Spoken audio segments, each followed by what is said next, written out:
বিভিন্নভাবে বাধা সৃষ্টি রেজিস্টার করছি বাধা সৃষ্টি, ঠিক আছে, বাধা সৃষ্টি করছি। আজকে এটা হয়েছে, কালকে নাই, দিতেছি, দেব, ইত্যাদি ইত্যাদি বলতে হবে।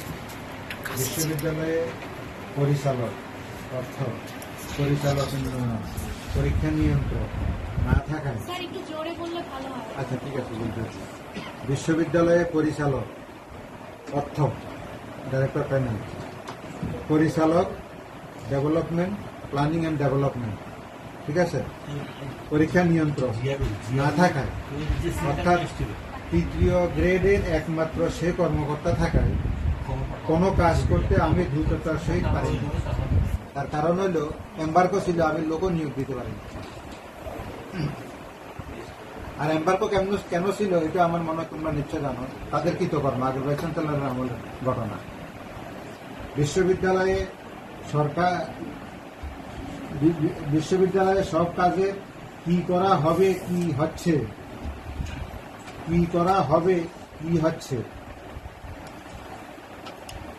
ইত্যাদি, সে তার একটা বলয়ে আছে, বলয়ে আমরা একটু লেখাটা ভুলেছি, বলয়ে সে বলে দিত, যেগুলি তাদেরকে অবহিত করে।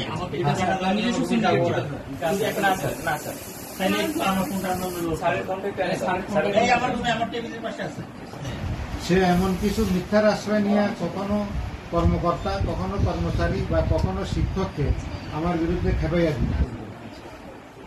মন্ত্রণালয়ের পুনর্মূল্যায়ন, এখানে স্যার শিক্ষক স্পেসিফিক কোনো নাম ছিল যে শিক্ষক আপনার বিরুদ্ধে খেপেছে?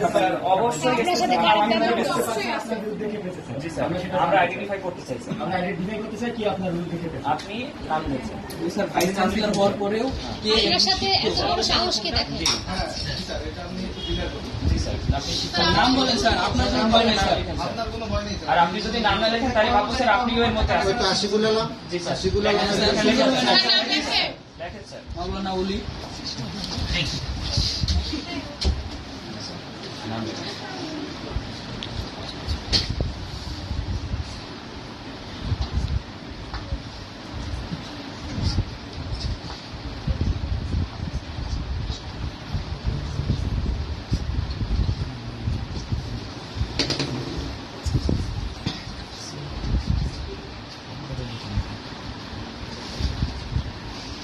আচ্ছা, মন্ত্রণালয় পুনর্মূল্যায়ন কমিটি ফাইল চলাকালীন সময় সে বিভিন্নভাবে বাধার সৃষ্টি করছে।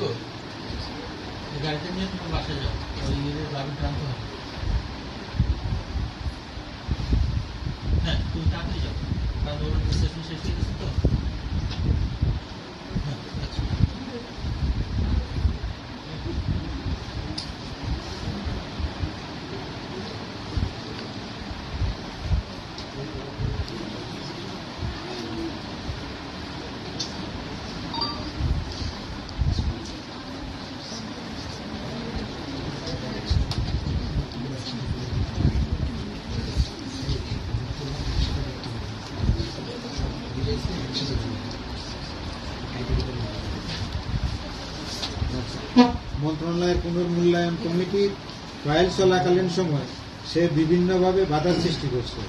শিক্ষক সমিতির ব্যানারে বিশ্ববিদ্যালয়ের ক্লাস কার্যক্রম বন্ধ করার জন্য নির্দেশ দিয়েছে।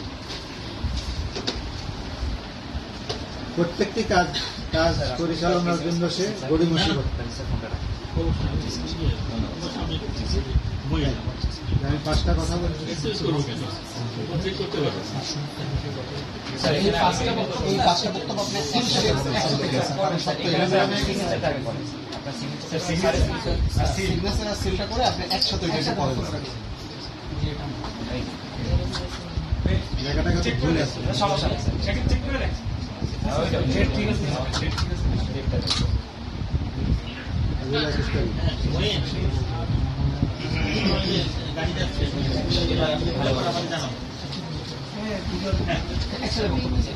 এই কথাগুলো স্যার আপনি একসাথে বলতে হচ্ছে।